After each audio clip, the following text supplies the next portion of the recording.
Good morning students, welcome to another episode of SP Maths class. Today we will discuss about the triangles.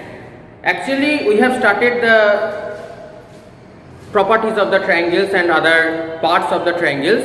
Today we will discuss about the congruence of the triangles. So first of all, the congruence means superimposing of a figure with another figure. That is, if you compare with the sizes of two figures, then one figure will be certainly superimposed on another figure. That is called the congruence. Now, for triangles, there are some criteria of congruence. For congruence, one keyword, I am just writing that keyword, that is superimpose. Now, for criteria of congruence, first of all, number one, SSS criteria, that is side criteria.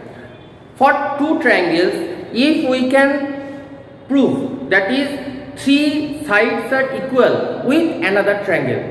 If we take one triangle ABC, this one, and another triangle with the same, this, then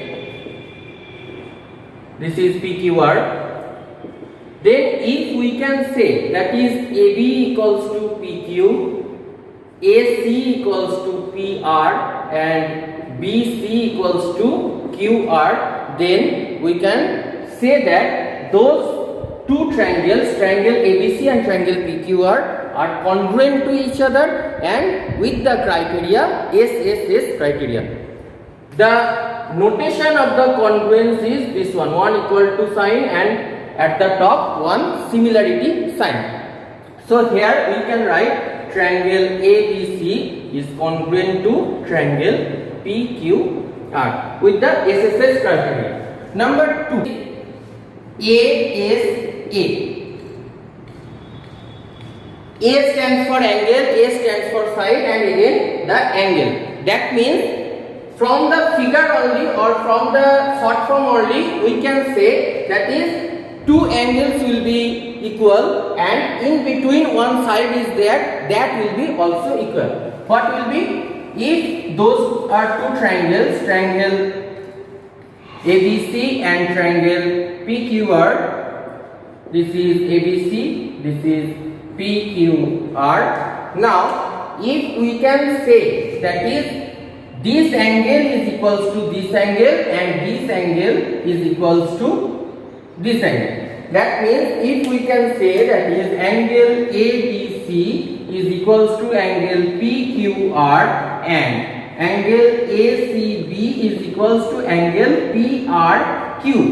If those two angles are equal and at the middle the included side, that is BC is equals to QR. If those three criteria are supported by those two triangles, then we can say that is those two triangles are congruent to each other with the criteria ASA. So those two triangles are congruent here also.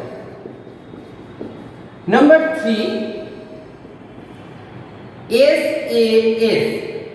Here it was ASA, here it is SAS. That means the similar thing, two sides will be equal and at the middle one angle will be included there, that angle will be also equal. Suppose this is one triangle, triangle ABC, this is another triangle, triangle PQR, ABC and PQR. Then if we say that AB is equals to PQ, I am writing here AB is equals to PQ, AC is equals to PR. Then just see within those two angles, within those two sides, one angle is being included here. This angle will be also equal. If this angle is equal, then we can say those two triangles are congruent to each other. That means here angle BAC is equals to angle QPR. If those three are supported here, then we can say triangle ABC is congruent to triangle PQR. And the last, that is number 4, AAS, angle side. Actually this is more generalized than those two. Here what we are taking, two triangles. Obviously we have to take two triangles, triangle ABC and triangle PQR. Those are two triangles. Now for number 2 and number 3, one restriction is there. The restriction is here must this side will be included within those two angles, or here this angle will be included within those two sides. But here no any this type of restriction is there. Here we can take any two angles and any one side. If we take, suppose we are taking this angle and this angle is equals to this and this respectively.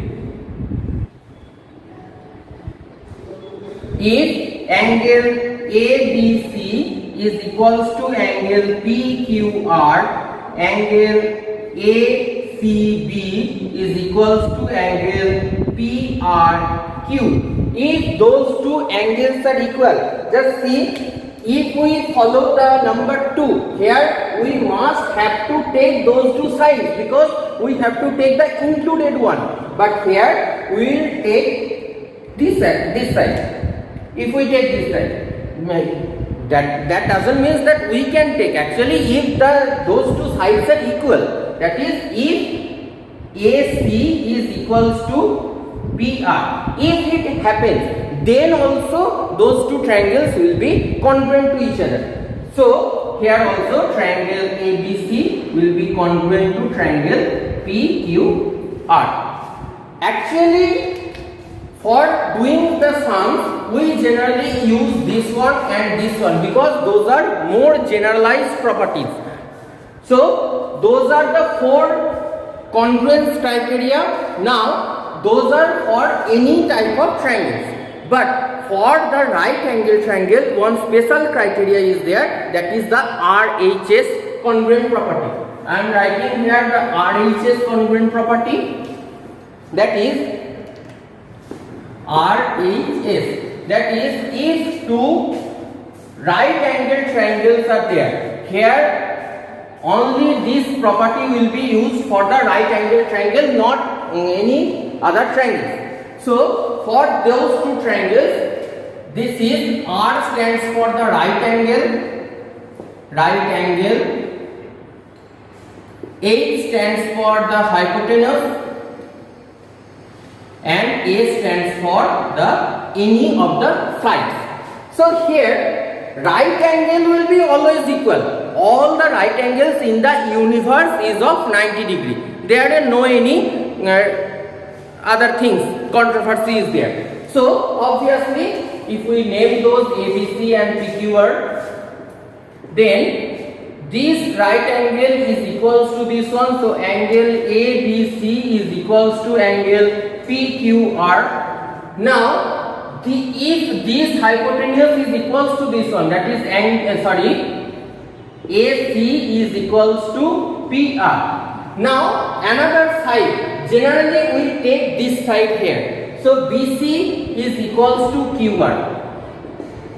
If those 3 criteria support here, that is the right angle is always equal. If the hypotenuse, one hypotenuse mainly for 2 right angle triangles, if the hypotenuse and one of the sides are equal for 2 triangles, then definitely we can say those 2 right angle triangles are congruent to each other. So obviously here also triangle ABC is congruent to triangle PQR. So students, those are the 4 main, not 4 actually 5 main congruent criteria for the triangles. I hope you have understood all of these.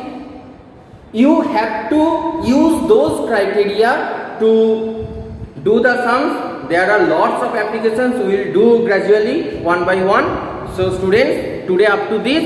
If this video is informative to you, so please subscribe my channel and also hit a like button here. and otherwise the dislike button is always for you. And if you have any doubts, then you can ask me at our personal WhatsApp group. So thank you students.